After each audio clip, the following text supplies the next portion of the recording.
我们看一下这个盘是常见的故障啊，然后大家可以在评论区告诉董哥这个是什么问题。我们接上 SATA， 再接上那个COM 接口，我们近距离听一下。好，我们上电。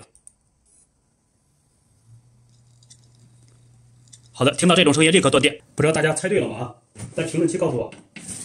这个只能接手炉台了。切记啊，自己不要打开，因为打开后就报废了。我们必须在无尘的环境下。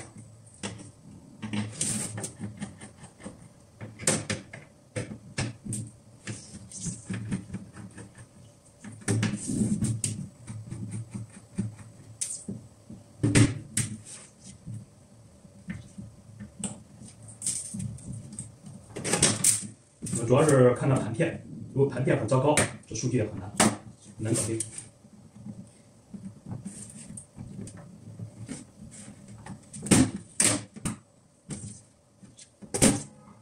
这个盘比想象中还好一点，只有一道划伤，机会还是有的。那我们先联系客户，看客户怎么想的。因为这种盘只有一点划伤，都有可能用4、5个配件。好了，本视频到这儿，评论区告诉我啊什么问题。